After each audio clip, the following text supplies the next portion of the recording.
Olá, eu sou o jornalista Dylan Della Páscoa da Safras News e hoje o assunto do Conversa com o Analista é o mercado de soja. Eu estou aqui com o analista e consultor de safras e mercado, Luiz Fernando Gutierrez. Tudo bom, Luiz Fernando? O que a gente tem aí do mercado? Como é que andou nessa última semana? O preço parece que deu uma reagida em Chicago, isso influenciou o mercado brasileiro? Olá, Dylan. Olá a todos. Pois é, Dylan. O mercado está agitado nos últimos dias aí. Primeiro porque a gente está no mercado climático americano, né? Então Uhum. a gente já espera que o mercado tenha alguma volatilidade. Ele está demonstrando firmeza em Chicago, tá? Um pouco em cima do clima, embora não traga grandes preocupações nesse momento, o clima nos Estados Unidos. A gente tem o ritmo do plantio um pouquinho mais lento, ele está acima da média, mas está perdendo força. As próximas semanas podem ser um pouquinho mais úmidas e podem atrasar um pouquinho os trabalhos, mas nada que coloque em risco a safra americana ainda, é importante dizer isso. Mas, como é mercado climático, o mercado acaba ganhando algum suporte. Então, o mercado tá conseguindo trabalhar aí acima de 12 há um bom tempo. Está tentando passar, né, em Chicago os 12,50, 12,60, mas não consegue, tá? Porque, de novo, tem esse fundo aí que, apesar de algum probleminha pontual, a tendência de uma safra cheia nos Estados Unidos, tá? Mas o mercado também, Dylan, ganhou uma certa volatilidade adicional recentemente e uma força adicional, digamos assim, porque a gente teve esses problemas no Rio Grande do Sul, né? A gente ainda não sabe o tamanho da quebra no Rio Grande do Sul, mas que a gente vai ter que cortar a safra gaúcha e brasileira, por consequência, a gente vai ter que cortar. Então o mercado acabou ganhando um pouquinho de força em cima disso e também a questão das greves na Argentina, né? Embora não sejam amplas, a gente sempre vai ter. Eu acho que nas próximas semanas ou meses a gente vai estar sempre no risco de ter alguma greve logística aí que pode atrasar os embarques na Argentina. Então o mercado está firme, digamos assim, nesse Uhum. momento, embora, né, eu acho que no médio prazo, olhando mais para frente, a tendência continue sendo negativa, principalmente pela safra americana. Mas no momento esse mercado firme traz sim valorização para os preços brasileiros, porque não só Chicago está firme, como a gente tem um câmbio firme e a gente tem prêmios firmes também porque Uhum. à medida que a gente vai caminhando para o segundo semestre, né, a oferta de soja vai diminuindo e a gente não tem aquela oferta cheia que a gente esperava, ainda mais agora com os problemas do Rio Grande do Sul, a gente vai ter que cortar um pouco mais. Não é uma catástrofe em nível nacional, né? A produção de soja do Brasil é a terceira maior da história, mas é uma safra 15 milhões de toneladas, pelo menos, a menos do que a gente estava esperando. Então, isso está trazendo força para preço, tá? Nos últimos dias, últimas semanas. E isso fez com que o produtor voltasse a se interessar pelo mercado. Então, a gente tem um momento interessante para o produtor de soja no Brasil, que a gente está com preços bem melhores do que em fevereiro, março, né, quando foi o fundo do poço, digamos assim, até início de abril. E o produtor está voltando a querer negociar aí, embora a comercialização continue atrasada.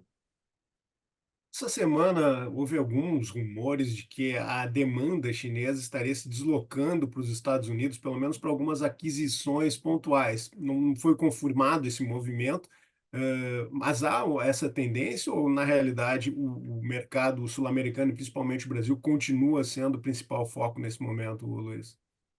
Não, não há essa tendência, Dylan. Acho que assim, isso é normal acontecer, tá? Uhum, Eventuais compras, um, dois navios, sei lá, 5 navios dos Estados Unidos, por algum momento mais interessante de preço de soja americana, que pode acontecer, embora nesse momento não seja muito comum, né? Porque os prêmios uhum, americanos são mais altos que os brasileiros agora, embora a gente esteja se aproximando, isso pode acontecer. Isso sempre acontece, na verdade, se a gente olhar para trás, tá? Agora, obviamente, se a gente começar a ver mais volumes, né, volumes fora do normal, obviamente que a gente vai ter uma tendência, tá? Mas uhum. no momento não, no momento é algo pontual. O foco da demanda chinesa continua sendo a América do Sul, não tem que ser diferente, porque o Brasil encerrou a colheita praticamente, a gente só tem o Rio Grande do Sul colhendo, e a Argentina aí está com mais da metade da área colhida, então tem soja disponível aqui na América do Sul, e essa soja está mais barata que a soja americana. Então, ainda é cedo para a demanda chinesa migrar para os Estados Unidos. Uhum. Claro que daqui a pouco, por uma menor oferta no Brasil, né, como a gente vai ter nesse ano, a gente não vai atingir uma exportação recorde pelos problemas produtivos, a gente pode ver esse movimento chinês de migração, né, da América do Sul para os Estados Unidos, que costuma acontecer principalmente a partir de setembro, com a entrada da safra, pode ser que ele aconteça um pouco antes.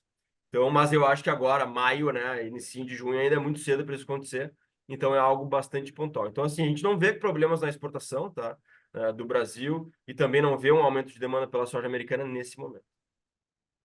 Luiz, para essa próxima semana, aí, final desse mês de maio e junho, o que que a gente pode projetar? O que que o produtor deve ficar de olho, o produtor, o comprador deve ficar de olho? Quais são os fatores que ainda devem movimentar esse mercado? Claro, tem a questão do clima nos Estados Unidos, mais algum fator aí que tu gostaria de destacar nesse momento? Eu acho que a gente tem que cuidar dessa questão do Rio Grande do Sul ainda, Dylan, né? Como eu falei, nós mesmos, né, vamos Uhum, atualizar os nossos números em breve. Ainda a gente não conseguiu ainda ter uma visão mais profunda da realidade dos problemas do Rio Grande do Sul. Ainda é cedo para se falar em um número, embora a gente tenha comentado, né, até esse uhum, momento que 5 milhões de toneladas estavam em risco. Aquela coisa, não é porque a gente perdeu 5 milhões, mas eu acho que até 5 milhões estão em risco, né? Mas eu acho que o produtor tem que prestar atenção nisso, porque daqui a pouco uma perda maior do que a gente estava esperando no Rio Grande do Sul, que é possível, inclusive, pode mexer um pouquinho com o mercado, né? Pode trazer uma força adicional aí para o mercado e trazer oportunidade, né? Obviamente tem que cuidar dessa questão da Argentina, mas eu acho que isso é pontual, isso já está meio que em comum no mercado, digamos assim, vai ser uma coisa que vai acontecer, ou pelo menos as ameaças de greve vão ocorrer nos próximos meses, próximas semanas, é normal com um governo novo, né? Mas principalmente o clima americano. O clima americano é quem vai ditar o rumo do mercado, não tem como ser diferente, principalmente no segundo semestre. Então a gente tem que uhum. ficar atento aí diariamente ou semanalmente aos mapas. Até o momento a gente não vê um grande problema, né? Os mapas estão apontando para um clima positivo para o desenvolvimento da safra americana, mas isso pode mudar. O mercado climático a gente sabe que ele é bastante volátil e alguma mudança pode trazer mais oportunidade. Lembrando que, né, Dylan, só para finalizar, a Uhum. tendência para o segundo semestre para Chicago continua sendo mais negativa do que positiva, tá? Esses 12,50, se a safra americana se desenvolver bem né, e avançar para uma colheita cheia, esses 12,50 não deve se sustentar. A gente deve ter um mercado trabalhando mais próximo de 11. Então, essa é a tendência atual. E, obviamente, né, vai depender do clima. Então, o produtor tem que ficar atento, principalmente para já aproveitar para fazer negócios para safra nova. Né? Aproveitar aí patamares acima de 12, que eu acho que são patamares bem interessantes aí para se travar alguma coisa para safra nova. Tá certo, Luiz. Luiz Fernando, então, passou um quadro aí, evidentemente, mesmo com os problemas no Rio Grande do Sul e a questão da greve na Argentina, há ainda um quadro de oferta ampla no mercado mundial, não tanto quanto se projetava, e isso acaba sendo um fator baixista. Estados Unidos se desenvolvendo bem, por enquanto, nas lavouras, sem maiores problemas. Portanto, o Luiz recomenda, claro, como sempre, ao longo dessas nossas conversas, que os produtores aproveitem esses repiques no preço, como ocorreu nessa semana, para negociar e já alerta também negociar a safra nova.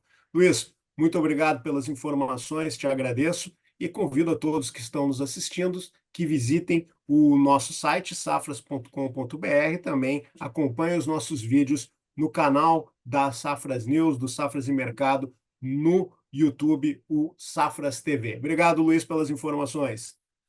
Obrigado, Dylan. Até a próxima.